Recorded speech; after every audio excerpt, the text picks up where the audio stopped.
Gaza में Hamas ने बड़ी घटना कर दी है खान यूनिस में, उसके बारे में आपको डिटेल बताएंगे। और भी बड़ी बड़ी खबरें हमारे पास हैं। जो अमेरिकन कॉन्ट्रैक्टर्स गाजा के एड डिस्ट्रीब्यूशन में लगे हैं और जहां गोलियां चल रही हैं, भूखे गाजा वासियों को मारा जा रहा है, वो सब के सब अमेरिकन मर्सनरी सोल्जर्स हैं। और ये पूरा एक सीक्रेट प्लान के तहत आए हैं कि ट्रंप का जो एक मंसूबा है कि गाजा पर कब्जा कर लें, उसके तहत आए। ये बात कंफर्म हो गई है। उसके बाद देखिए, वेस्ट बैंक में जो एनेक्सेशन की बात हो रही है, उसको लेके इजराइल में नए खुलासे हुए हैं। उसको लेके इजराइल घबरा रहा है। उसको एक डिफेंसिव लाइन चाहिए ताकि वो 7 अक्टूबर ना हो, इसलिए ये सब कर रहा है। बहरहाल उसके बारे में भी बात करेंगे। इजराइल में भयंकर पॉलिटिकल क्राइसिस चल रही है। और देखिए, अरब देशों की जो एक दोगली नीति है वो भी सामने आ गई है।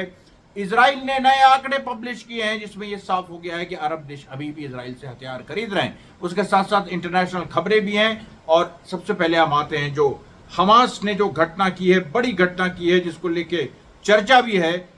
जो एक और ये घटना देखिए कल हुई है।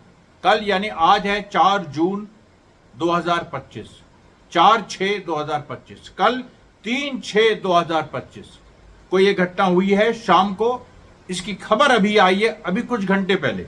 इसमें जो एक मुर्तजा जंक्शन है, मान एरिया, खान यूनिस में एक एरिया है मान, MAAN, उसका जो मुर्तजा जंक्शन है, वहां पर एक बड़ी घटना हुई है। मरकबा टैंक एक यासीन 105 शेल से हमास ने उड़ा दिया है और उसमें इजरायली सोल्जर्स के मारे जाने की पूरी संभावना है। इजराइल ने अभी तक एडमिट नहीं किया है, लेकिन इजराइल हमेशा 1-2 दिन बाद एडमिट करता है, और वो भी आधा एडमिट करता है। ये हम अभी तक समझ चुके हैं। उसके साथ साथ देखिए, जो पिछले जो 2-3 दिन में हुआ है, अब देखिए, अब ये जो घटना हुई है खान यूनिस वाली, इसको अभी इसमें इंक्लूड नहीं करते हैं, क्योंकि उसके पहले जो 3 घटनाएं हुई हैं उसकी बात हम करते हैं। ये घटना अलग से इसको हम जोड़ेंगे और कल इसका हम हिसाब पेश करेंगे। अब इस घटना को अगर हटा दिया जाए तो इसको छोड़ के 3 घटनाएं 2 और 3 जून को हुई।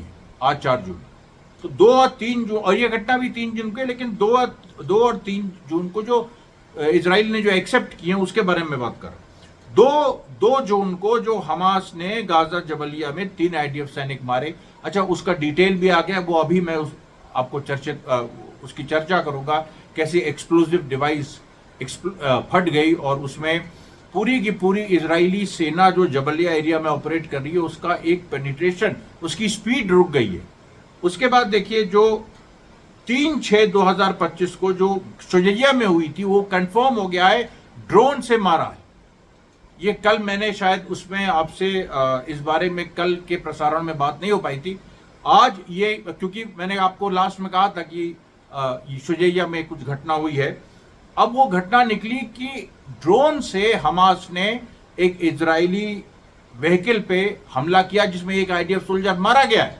ये बात कंफर्म हो चुकी है। अब ये आप देखिए, जो लोग कह रहे हैं, कुछ लोग ऐसे हैं, बहुत अपने बुद्धिजीवी बनते हैं, वामपंथी टाइप के, और वामपंथ से उनका कोई मतलब नहीं है, वो हमसे कुछ एथीस्ट भी बनते हैं। तो वो लोग हमसे कह रहे हैं कि कभी भी ड्रोन हमास ने यूज नहीं किया। ये देखो साफ, हमास ने ड्रोन 7 अक्टूबर को भी यूज किए थे।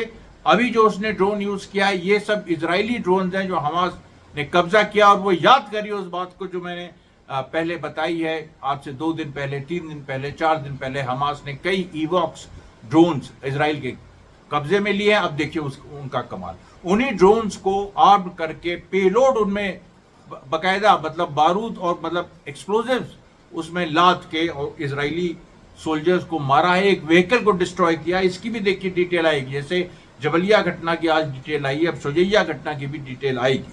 और ये जो 3 तारीख को कल की जो एक और घटना जबलिया में, जिसमें 3 IDF सैनिकों को घायल कर दिया। तो कुल मिला के आप देखिए कि अगर 2 और 3 मिला दिया जाए, और उसमें अभी खान यूनिस की घटना इंक्लूडेड नहीं है, तो 4 IDF सैनिक हताहत हैं, 17 घायल।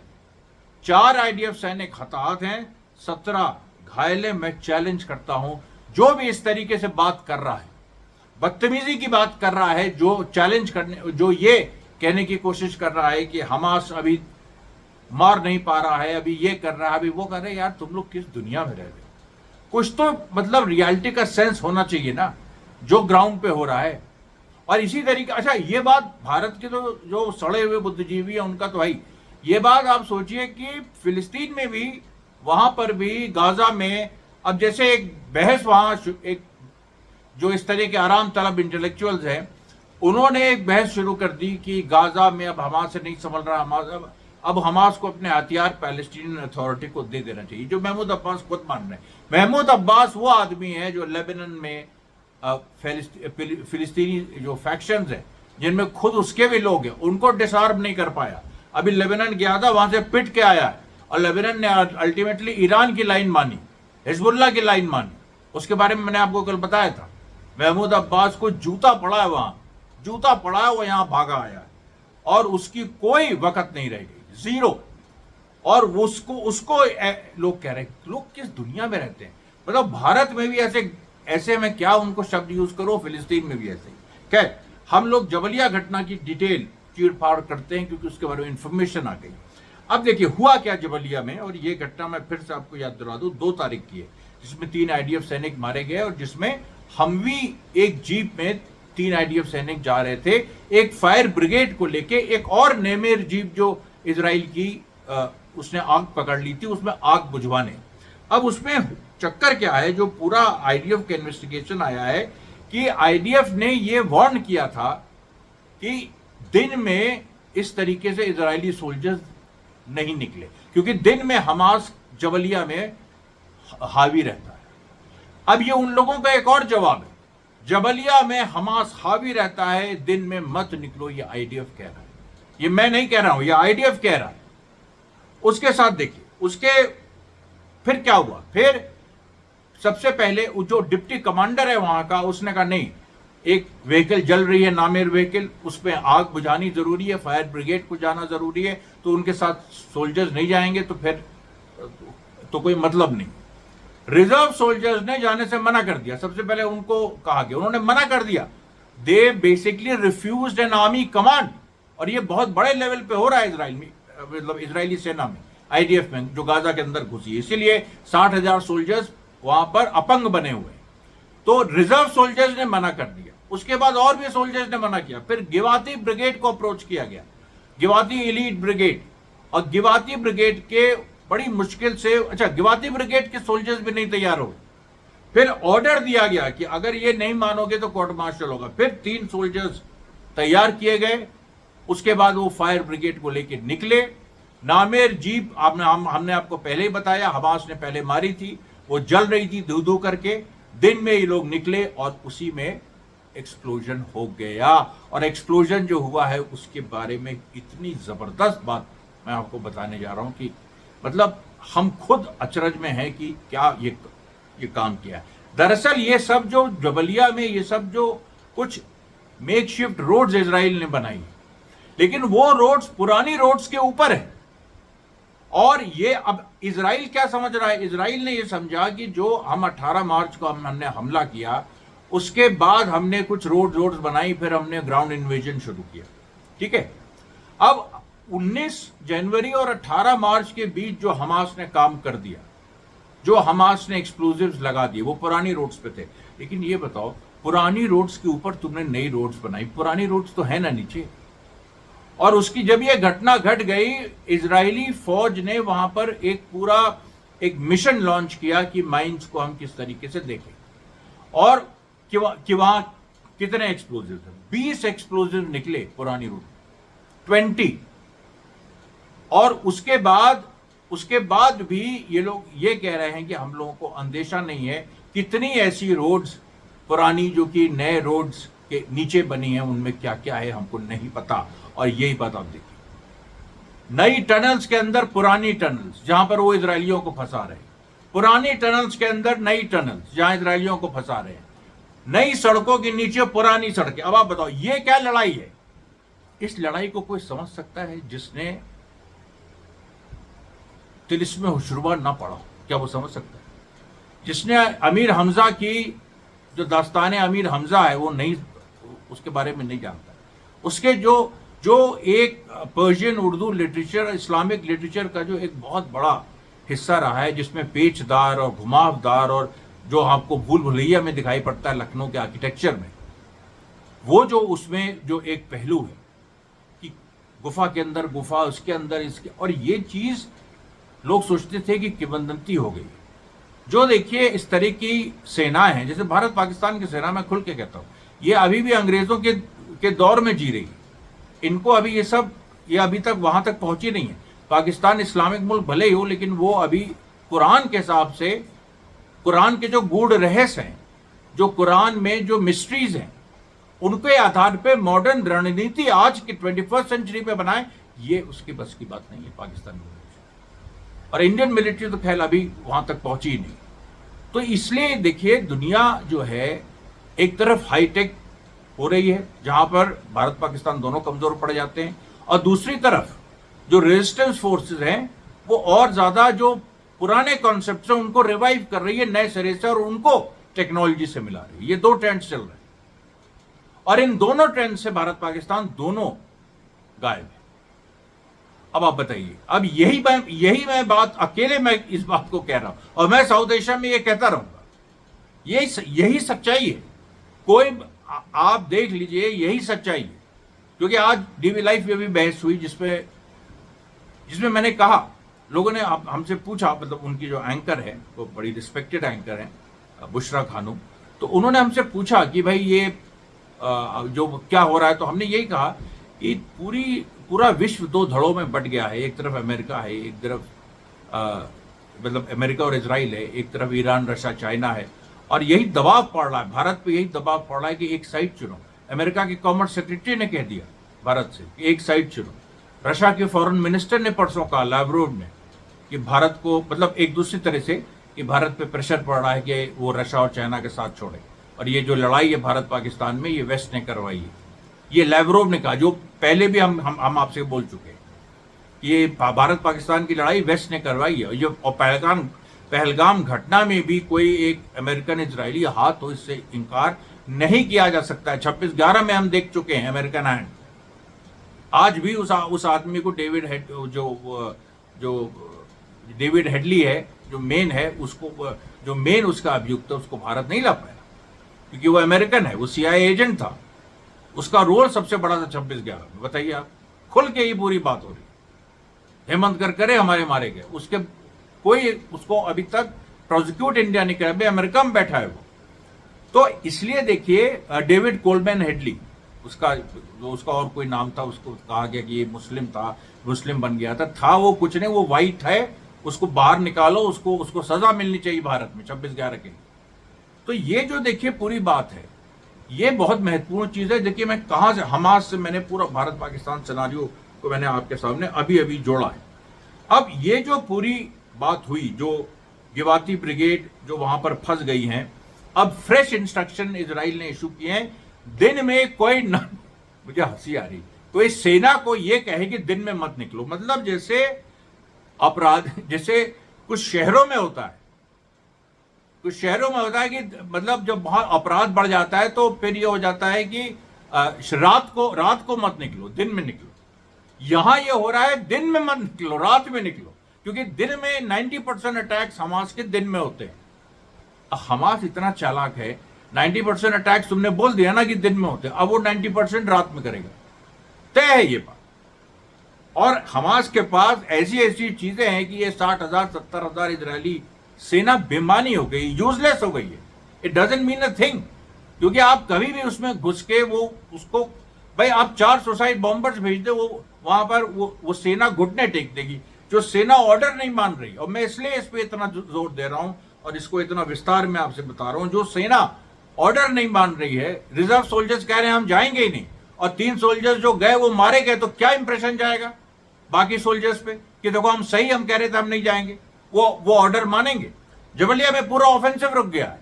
खान यूनिस में जो घटना हुई है, जिसके बारे में अभी डिटेल नहीं आए हैं, जो मैंने बताया आपको शुरू में, जो मान एरिया में हुई जिसमें मरकवा टैंक उड़ा गया, उसके बाद खान यूनिस में भी मामला फंस गया है। शुजैया में फंसे हुआ, वहां ड्रोन से हमला कर दिया। इजराइल सकते में कि ड्रोन से कैसे हमला कर दिया। इसलिए मैं कह रहा हूं आपसे कि सबसे जो बड़ी बात है वो यही है कि हमास ने जो ये काम किया है, और उसके साथ ऑब्वियसली पैलेस्टीनियन रेजिस्टेंस के सारे फैक्शन हैं, पैलेस्टीनियन इस्लामिक जिहाद है, PFLP है जो कम्युनिस्ट ऑर्गेनाइजेशन है, ये 3 जो मेन है, इनके साथ बाकी है। अब देखिए हम उस पूरे एक खबर पे आते हैं। वेस्ट बैंक में क्या हो रहा है? वेस्ट बैंक में देखिए आज सल्फेट में, कलकलिया में, हिब्रॉन में, नाब्लस में, जेनिन में झड़पें हुई, जबरदस्त झड़पें वहां पर लगातार चल रहा है। लेकिन जो आज एक नई बात सामने आई, अब ये जो मैं रोज आपसे कहता था कि इजराइल क्यों नहीं वेस्ट बैंक को एनेक्स कर रही, वो उसकी वजह मेन ये है कि वो वहां पर वेस्ट बैंक को एनेक्स करके वो कुछ कर, मतलब इजराइल को कोई फायदा उसमें नहीं है।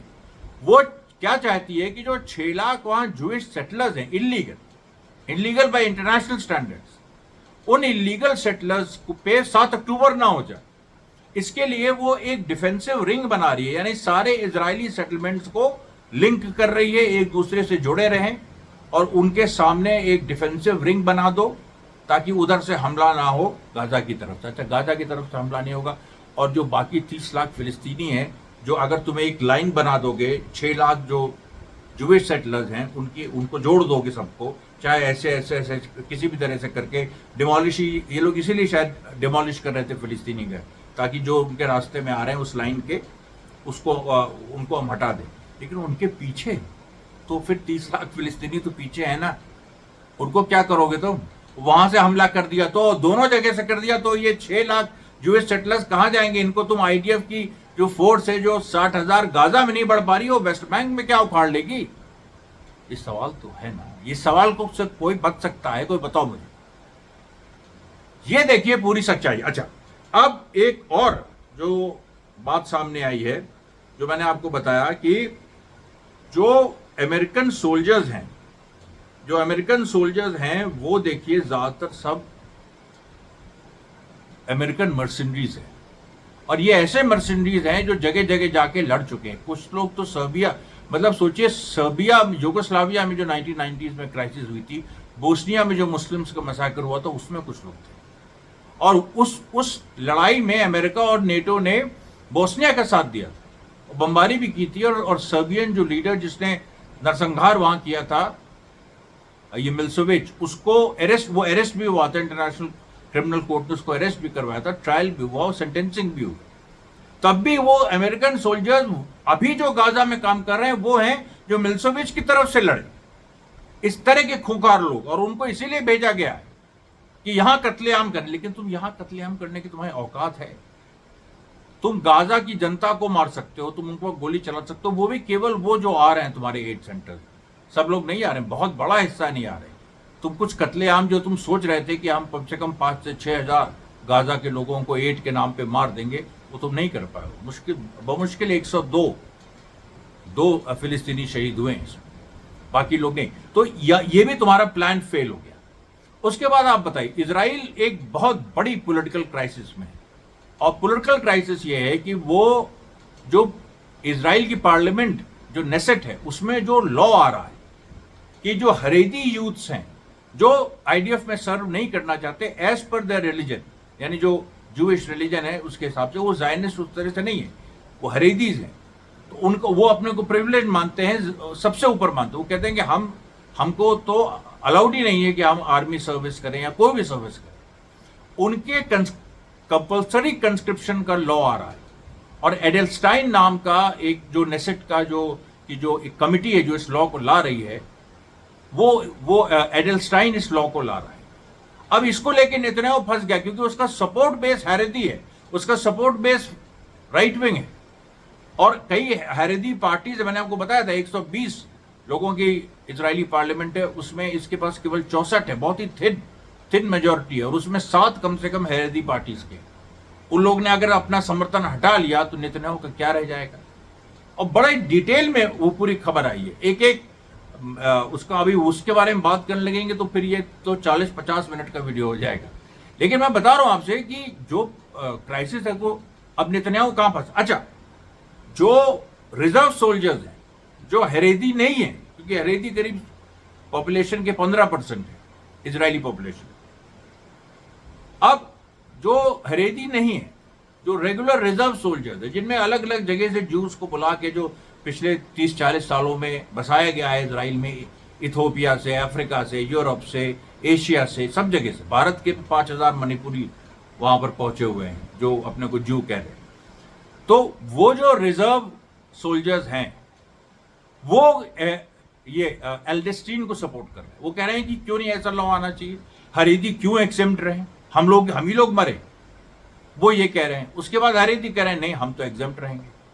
अब ये जो पूरी एक इसमें नेतन्याहू की सरकार भी गिर सकती है। इसमें इलेक्शन जो कि 2026 में होने वाले हैं वो पहले भी हो सकते हैं। ये बहुत बड़ी संभावना है।